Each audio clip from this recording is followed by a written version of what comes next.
మంచి అమ్మాయి దొరుకుతుంది కావచ్చు, నీకంటే అందమైన అమ్మాయి దొరుకుతుంది, నీకంటే మంచి అమ్మాయి దొరుకుతుంది, కానీ నీళ్ళంటే గుణం ఉన్న అమ్మాయి దొరకదు కదా. రాముడు కాదమ్మా వీడు కుంటే కన్నయ్య గుణములున్నోడు. ఓ పిచ్చి, నేను ఒప్పిస్తా అంటున్నా కదా, మనమే లేచిపోయి పెళ్లి చేసుకోవద్దు. నాకు నువ్వు అంటే చాలా ఇష్టం శివ, నాకు నువ్వు అంటే చాలా ఇష్టం శివ.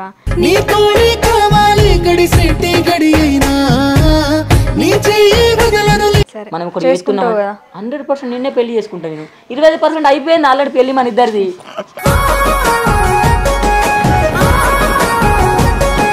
తీసుకుపోదాం కానీ వాళ్ళకొకరు మనకొకరు, సరేనా? అందరం ఒక రూమ్ ఎందుకుంటాం, వాళ్ళొక రూమ్ మనొక రూమ్. నిన్నే కోరింది హృదయం, నన్నే మరిచింది ప్రాణం నీ స్నేహం.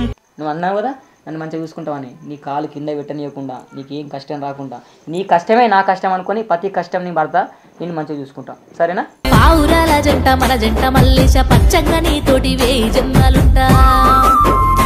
పిచ్చి రీతిక, నీకు అర్థమైతే లేదే. నీ కనురెప్ప ఎన్నిసార్లు కొట్టుకుంటుంది అన్నిసార్లు నీ గురించి నేను ఆలోచిస్తేనే, నీ కనురెప్ప ఎన్నిసార్లు కొట్టుకుంటుంది అన్నిసార్లు నీ గురించి నేను ఆలోచిస్తేనే. ఈ మాయ మాటలకి నన్ను మాయ చేస్తేవే, నా గుండె కొట్టిలోన నువ్వు ఉండిపోతివే. అన్ని అబద్ధాలే చెప్పినావు, నాకు అర్థమైంది. కానీ మీ మొగోళ్ళు అందరు ఇంతే, ఎవ్వడు కూడా మంచోడు లేడు. చి